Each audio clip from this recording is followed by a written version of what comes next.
और जो भी प्रश्न हैं वो स्टेटमेंट वाइज होने वाले हैं। जैसे कि यहाँ पे आपके सामने प्रश्न भी दिया गया है कि जैन तीर्थंकर के बारे में कौन सा कथन गलत है, यानी कि स्टेटमेंट वाइज ये क्वेश्चंस होने वाले हैं जो कि बहुत काफ़ी ज़्यादा हेल्पफुल साबित होने वाले हैं।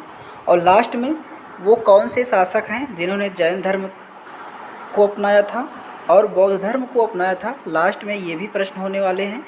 जैसे कि यहाँ पे आपको सिंबल के रूप में दे रखा है कि जैन धर्म के कौन कौन से अनुयायी शासक थे। इसी प्रकार से लास्ट में बौद्ध धर्म से भी जो अनुयायी शासक है उनको भी दिया गया है ट्रिक के माध्यम से। चलिए फिर प्रश्नों को स्टार्ट करते हैं। जो भी प्रश्न होंगे जैन धर्म से बनने वाले ज़्यादातर इसमें प्रश्न हैं। सबसे पहला प्रश्न है कि महावीर स्वामी के बारे में कौन सा कथन गलत है। यहाँ पे बताना है कि कौन सा कथन गलत है। क्या महावीर स्वामी का जन्म 540 बीसी कुंडग्राम वैशाली में हुआ था? तो बिल्कुल सही जवाब है ऑप्शन ए। दूसरा है मृत्यु के बारे में 468 बीसी पावापुरी में हुई थी, तो ये भी ऑप्शन सही है। क्या इनके पिता का नाम वर्धमान था? ये ऑप्शन गलत है। इनके पिता का नाम जो था वो था सिद्धार्थ, और इनके बचपन का नाम यहाँ पे दिया गया, तो ये भी गलत है। इनके बचपन का नाम था वर्धमान, यानी कि पिता का नाम था सिद्धार्थ और बचपन का नाम था वर्धमान। तो यहाँ पे ऑप्शन सी और डी दोनों गलत हैं। अगला प्रश्न है कि महावीर स्वामी के बारे में कौन सा कथन गलत है। एक बार फिर से कि कौन सा कथन गलत है। इनकी पुत्री का नाम अनुजा प्रियदर्शनी था, ये भी बिल्कुल सही है। इनके जो दामाद थे उनका नाम जमाली था, और इन्होंने गृह त्याग 29 वर्ष की उम्र में किया, क्या ये सही है? और इनकी भाषा प्राकृत थी। इनकी जो भाषा थी वो पहले अर्धमागधी थी और बाद में ये प्राकृत हो गई थी। यहाँ पे जो ऑप्शन नंबर सी है गृह त्याग 29 वर्ष की अवस्था में, ये ऑप्शन गलत है, क्योंकि महावीर स्वामी ने 30 वर्ष की अवस्था में अपने बड़े भाई नंदीवर्धन थे उनसे आज्ञा लेकर 30 वर्ष की उम्र में गृह त्यागा था, तो वो उम्र थी 30। ठीक है, ये ऑप्शन गलत है।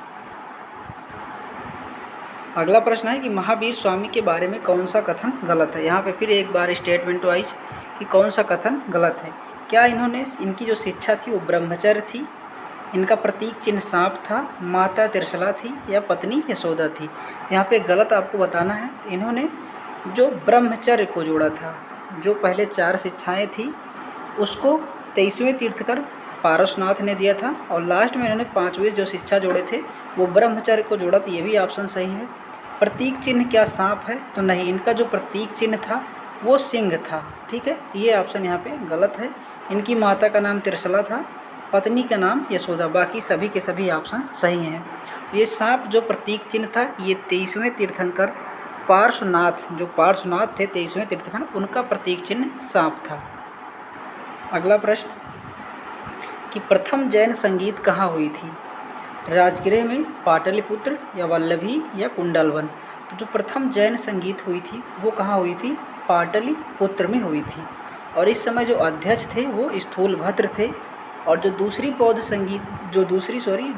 जैन संगीति हुई थी वो कहाँ हुई थी? वल्लभी गुजरात में हुई थी। अगला प्रश्न कि श्वेतांबर और दिगंबर किस धर्म से संबंधित हैं? जैन धर्म से, बौद्ध धर्म या सिख या हिंदू? तो श्वेतांबर और दिगंबर का संबंध किससे है? जैन धर्म से है। अगला प्रश्न, सत्य, अहिंसा, आस्तेय और अपरिग्रह शिक्षाएं किस जैन तीर्थंकर ने जोड़ी थी? ये 4 शिक्षाएं थी जो पहले पार्श्वनाथ यानी जो 23वें तीर्थंकर थे, ये 4 शिक्षाएं जोड़े थे। कौन कौन सी? एक थी सत्य, अहिंसा, आस्तेय और अपरिग्रह। कई बार पूछा जाता है कि आस्तेय का अर्थ क्या होता है? तो आस्तेय का अर्थ होता है चोरी न करना, और अपरिग्रह का अर्थ होता है धन का संचय न करना। बाकी इस प्रश्न का सही जवाब है ऑप्शन नंबर डी, पारसनाथ। अगला प्रश्न है कि जैन तीर्थंकर के बारे में कौन सा कथन गलत है? क्या 22वें तीर्थंकर अरिष्ट नेमी थे? बिल्कुल सही बात है कि जो 22वें तीर्थंकर थे अरिष्ट नेमी थे। यहाँ पे आपको गलत कथन बताना है। प्रथम तीर्थंकर क्या महावीर स्वामी थे? ये ऑप्शन गलत है, क्योंकि महावीर स्वामी 24वें तीर्थंकर थे। 24वें तीर्थंकर क्या ऋषभ देव थे? तो ये भी गलत है। 24वें तीर्थंकर हमने बताया कि महावीर स्वामी थे, और जो ऋषभ देव हैं ये प्रथम तीर्थंकर थे। 23वें तीर्थंकर क्या पारसनाथ थे? तो बिल्कुल ये भी सही है, 23वें तीर्थंकर पारसनाथ थे। तो यहाँ पे हमारा ऑप्शन गलत है, बी और सी। अगला प्रश्न, केसरिया देव आबलिक या फिर आदिनाथ के नाम से किसे जाना जाता है? तो जो जैन धर्म के प्रथम तीर्थंकर थे, कौन थे? वो ऋषभ देव थे। इन्हीं को हम केसरिया देव या आदिनाथ के नाम से जानते हैं। अगला प्रश्न है कि जैन धर्म के संस्थापक कौन थे? तो जैन धर्म के संस्थापक यहाँ से पूछा गया है, तो इसका जो सही जवाब होगा ऋषभ देव होगा। लेकिन जब आ जाए कि जैन धर्म के वास्तविक संस्थापक कौन थे, तो वहाँ पे महावीर स्वामी का नाम आ जाता है। यानी कि जब वास्तविक सब हटा दिया जाए तो ऋषभ देव सही होगा, और जब वास्तविक नाम जोड़ दिया जाए तो महावीर स्वामी हो जाएगा। अगला प्रश्न, चंद्रगुप्त मौर्य किस धर्म के अनुयायी थे? चंद्रगुप्त मौर्य किस धर्म के अनुयायी थे? ये जैन धर्म के अनुयायी थे। किस धर्म के अनुयायी थे? जैन धर्म के। अगला है कि बिंबिसार किस धर्म का अनुयायी था? तो ये बौद्ध धर्म के अनुयायी थे। अब एक बार जितने शासक जो है बौद्ध धर्म के अनुयायी और जैन धर्म के अनुयायी थे उनको एक बार देख लेते हैं। सबसे पहले है बौद्ध धर्म के अनुयायी जो शासक हैं वो कौन कौन से हैं? इनकी ट्रिक है हर्ष का बापूजी, हर्ष का बापूजी, ठीक है, हर्ष का बापूजी, ठीक है।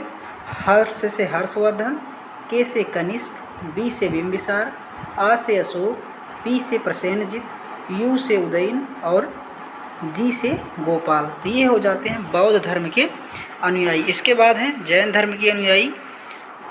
जैन धर्म के अनुयायी की ट्रिक है का कस, ठीक है, का कस, के से खारवेल, ए से अजातशत्रु, फिर ए से अमोघवर्ष, सी से चंद्रगुप्त मौर्य और यू से उदयन और सी से यश से संप्रीति। तो उदयन था ये जैन धर्म और बौद्ध धर्म दोनों का अनुयायी था। तो आज का वीडियो बस इतना ही, आज के लिए बस इतना ही। धन्यवाद।